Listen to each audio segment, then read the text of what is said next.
got boosted rates with a 1% chance to actually get a legendary. The question is, are we gonna be able to do that today? Along with a 1% for a legendary, it will be a 16% for an epic and an 83% for rare, because we do have a ×2 right now to get epics and legendaries. There is, of course, also the targeted champion, which is a 10 times chance. Now, it says 10 times, but it has yet to happen for me, so we'll see if we are able to get Gracchos Turndrake today. I mean, he'd be a cool champion to get. Definitely wouldn't mind him. He's got a heal on the first skill, ignoring some of the target's defense. We have an AoE attacking twice on the second skill, again ignoring some defense. Potentially we have a chance of actually decreasing their defense and then blocking buffs. So all of this combined, and then a increased defense buff on all allies with a block damage buff along with the passive here. So all of this, of course, would be wonderful, but unless we actually get the champion, I mean, I'll kind of see. However, going into this, I do have 62 ancient shards. So for now, we'll go ahead, do my singular ones, and just see what these ones end up popping out. Now, the last time I pulled on this account, I pulled them during a progressive, and I actually got Cheshire Cat on this account, which was kind of unexpected, but pretty cool, pretty fun, pretty exciting, of course. I think anytime you kind of pull a legendary, it's excited, especially when you're going for it, because he was the one that I kind of picked, and then when he showed up, I was just super excited because it actually happened. But we are getting a epic first with Hellgrazer. I don't know if I've pulled her before, actually. So have a 30% chance of placing a 60% decreased defense debuff. I have a few of those, but I do like it on a first skill. Removes all debuffs from this champ with an increased attack buff on this champ for 2 turns. Grants an extra, love the extra turn. Attacks all enemies. Each critical hit fills this champ's turn meter by 10%. So we need to build her with crit. And faction crit. Okay, kind of mid, but I'm not going to complain about faction crypts because I can always use champs in there, so that's all right. There is, of course, the tournament going on as well, so we will see where I end up with my final standings with that. As for, like, I never go into with expectations, but there's definitely a few epics I would like. I actually pulled shards on my other account, and I got Geomancer on there, which was awesome. But I already had him, and I've been trying to get him on this account now. And I feel like that's part of it when you have multiple accounts, is you kind of wish and hope you had champs on like certain accounts and others. And if you play multiple accounts, please let me know that you get what I'm talking about, where you're on an account, you're like, God, I wish this account had Geomancer. The other one's got like 4 of them.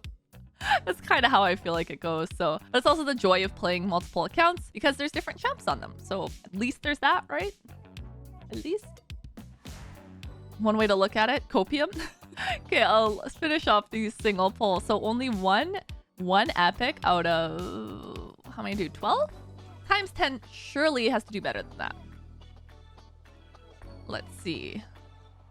I'm also curious to see if we will pull any of the fusions we actually need. Gabrius. Oh, it's like a rat type.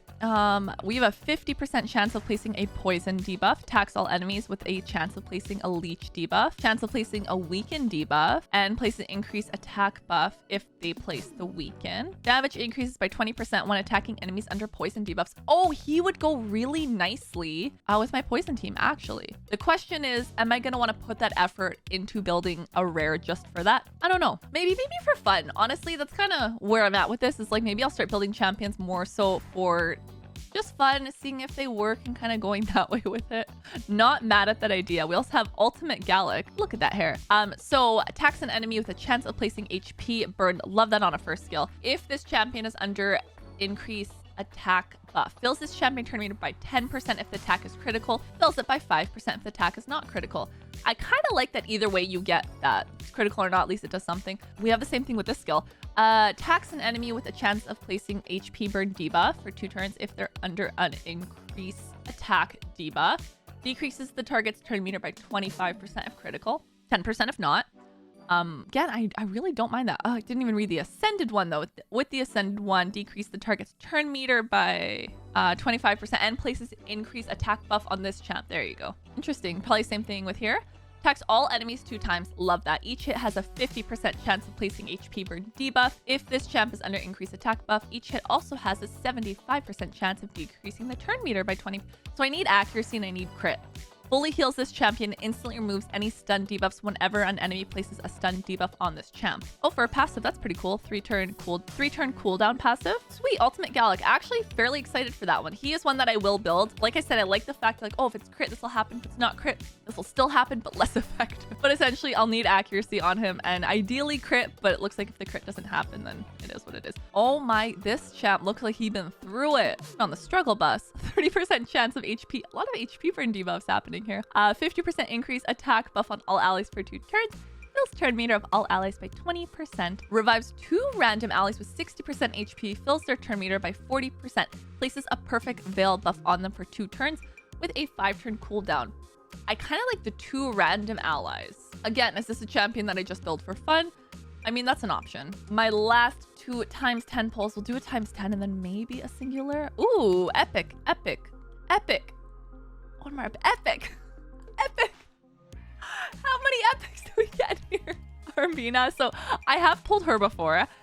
Stun on a first skill, AoE with the second one, decreasing defense as well. Potentially stealing some turn meter, decreasing the turn meter of everyone by 20%. Enemies, not allies, of course. And then again, a champ I haven't built yet. Don't know if I will. I don't know if I've gotten you. Attacks an enemy 2 times with a chance of stealing a random buff. Attacks 4 times at random, placing poison. Oh, I love a good poison. Places block active skill debuff for 2 turns. Okay, who else do we get? Romero. It totally looks like Romeo. Just saying. 7.5%. Very specific. 7.5% continuous heal buff on the ally with lowest HP for a turn. The first skill, which is nice. 15% continuous heal buff on all allies for 2 turns. Steals a buff from each enemy. 1 buff from each enemy. That's kind of nice. Places a shield buff on all allies equal to 25% of their max HP for 2 turns. And increase defense buff on this champ for 2 turns. Attacks all enemies 3 times. Only available Juliana's on the same team. Oh, I actually do have Juliana kind of partially. Romeo and Juliet. I only just put it together. This is how you know I'm like newer to the game. I don't want to say like new, but definitely still learning. There's so many champions in this game to learn. Attacks an enemy 2 times, 10% chance of stealing. A lot of stealing of buffs happening. Attacks all enemies, 60% increase. Okay, cool. Well, my last ×10, let's see. Are we going to see any gold coming out of this one? Not yet, not yet. Blue, blue, blue. Come on, come on. Ah, no. Honestly, am I surprised? Absolutely not. Did we get the target? Absolutely not. But it's okay because I did get some epics. I meant the legendary. But like I said, I got some epics I didn't have. Pretty cool. I do still like kind of glancing at this. Yeah, see, Dragon's Lair is what I was thinking for this guy. Building him into my poison team. But that was my question. If you guys ever build specific Venom Mage as well, I considered using him there. But it's like, do I go through all that just to build him only for Dragons? Might not be a bad thing since I'm in Dragons hard. You know, maybe possibly it'll work. Why? I thought he scored better for Ultimate Galek. I know I'm not supposed to just go off of that, but I mean, you know what? Point where I'm at in the game, I'll probably build. But I think I'm actually potentially most excited about this because like I said, I was thinking of building him specifically for my Dragons. So maybe I actually will end up doing that. I almost forgot to actually go ahead and check my tournament position and see where we're at with things. So we're actually in the #1 spot, but that is not going to be for long. We have somebody trailing really not too far behind us. So I feel like I'm going to lose this by the end of the 2 days. But honestly, that's okay. I'm okay with that because I didn't actually get the champ. Now, I would like the artifacts and of course a mythical skill tome in case I get it. I'll probably be bumped out of there as long as I'm in. Maybe the top 4 would be nice, but there's still 2 days for this. So we'll see what else happens. If you download Raid Shadow Legends using my link, I'm actually going to start you off with the free legendary champion on day 1. And then at level 10, level 20, and level 30, you'll get yourself an epic. That is 4 amazing champions that you can get just by downloading using my link. That is it for my polls on this account. I hope you guys maybe had a little more luck in the legendary department than I did. So comment down below and let me know. I'm still surprised I didn't pull anything that I actually needed for fusion. However, that's all good because I did get a champ I may be kind of excited about. So comment down below, let me know how your guys' went, and be sure you subscribe because I think I might just build Scabious and put him into my Dragons team. I'll see you guys next time. Bye!